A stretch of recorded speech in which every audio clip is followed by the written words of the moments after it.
You've seen these incredible clips all over your feed. But tonight, we're not just watching, we're breaking down the genius and the technique behind the art. Let's get into it. We're starting with something that is both incredibly clever and almost too cute to exist. Wait, are those quail eggs? He's turning breakfast into a tiny adorable pet farm. The little carrot feet are killing me. It's food art that plays with your emotions. The skill is one thing, but the result makes you feel genuinely happy and a little guilty about wanting to eat it. The scale of this is just staggering. This isn't a party trick. It's monumental sculpture using air and latex. The engineering is mind-blowing. One wrong move and the whole beard deflates. Look, now he's painting with long balloons to add texture. It's just multi-layered artistry. A great use of negative space, masking the subject with tape. So the art is just tape and scribbles? Now for the chaos, the fluid paint. And boom! A perfect mix of chaos and precision. Genius! Starts with a mystery powder, but then you see the result. It's edible nostalgia. Wait, are those Care Bears? That's a direct hit of 80s and 90s childhood. They're turning a classic cartoon into these incredibly detailed little desserts. It's a fantastic example of food art. I don't know, eating Grumpy Bear feels like a crime. I'd still do it though. Okay, I have so many questions. What are these? Mochi? Stress toys? Some kind of magical edible dough? They're so absurdly squishy. Look at that stretch. It defies physics. It's like a weirdly cute, shape-shifting creature. I think I need a dozen of these. This is needle felting, a technique that uses barbed needles to sculpt wool fiber. And they've managed to make a crocodile look like a fluffy, harmless puppy. An incredibly charming piece of textile art. This is a perfect example of ceramic applique, adding hand-cut pieces to the clay. It gives it that amazing 3D storybook quality before it's even fired. And that final pearlescent luster glaze is tricky.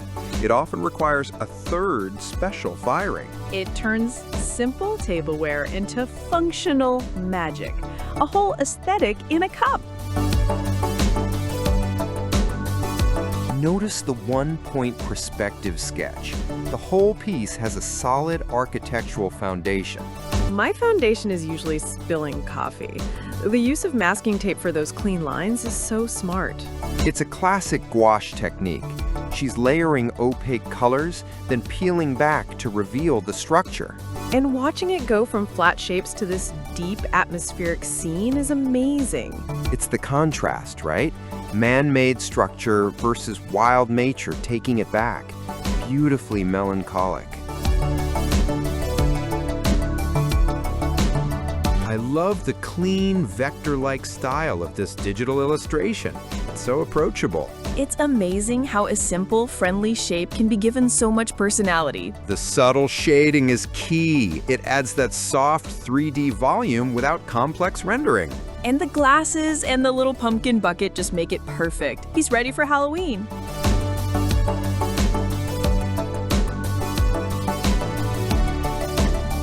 This is one of the most complex artistic processes we've ever seen. It starts with sculpting a foam armature. And that's just the beginning. Then they create a silicone mold from it to make a permanent cast. Exactly. But now comes the mind-blowing part, drilling thousands of anchor points for the final piece. The sheer amount of prep work is insane. The patience is just on another level. And finally, the string art itself. A single thread is woven between these points, creating light and shadow through density. It goes from a math problem to a photorealistic portrait. Absolutely incredible.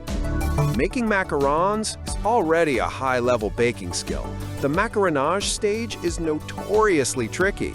And she's not just making circles, she's piping perfect Kirby shapes. That's another level of precision. Plus, using edible ink for the face, it's a perfect fusion of baking and illustration.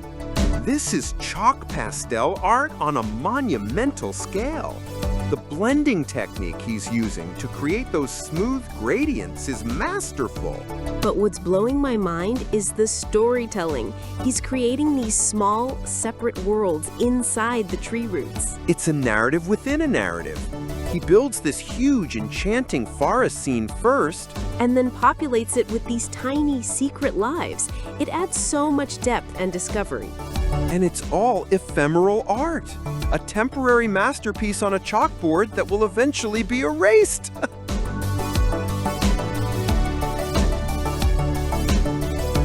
These look like handmade tongyuan, a type of Chinese dessert dumpling often served in a sweet broth. But they're tiny bears. The way they all float together is just so adorable. This is a beautiful example of micro crochet, a specialized form of amigurumi. Look how tiny that is. My fingers would cramp just watching this. The fine motor skills required are incredible. Every single stitch has to be perfect at that scale. There's zero room for error. And the result is this whole handful of perfectly formed little turtles. Amazing.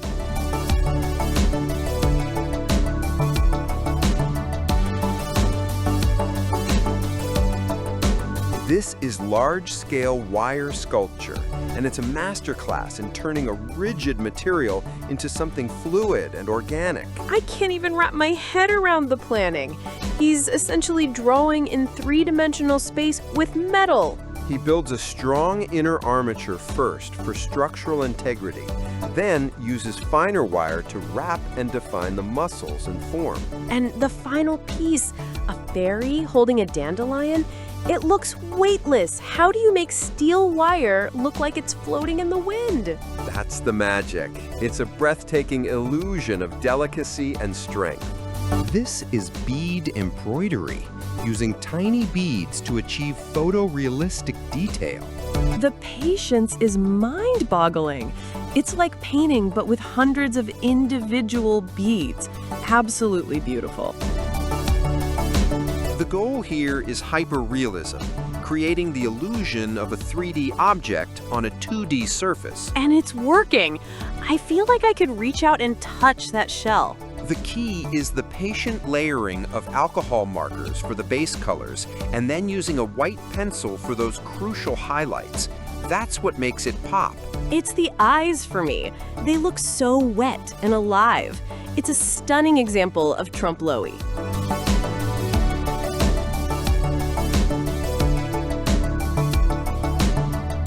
The artist is sculpting these incredibly delicate petals from what looks like wax or polymer clay.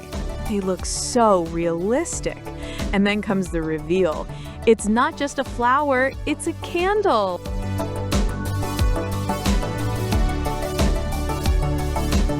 This is bonsai, the ancient art of creating living miniature sculptures. It's not just gardening, it's decades of patience, pruning, and shaping.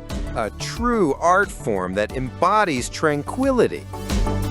This is next level 3D latte art. The stability of that milk foam is a technical marvel. It's an entire mountain of cats. How could you ever drink this? This is a stunning illusion. The artist is carving hard stone to look like a soft, puffy jacket.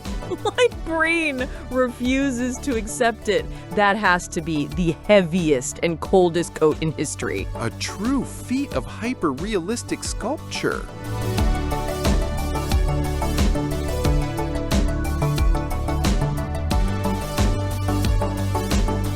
This takes a familiar character sculpture and turns it into a unique piece of gallery art.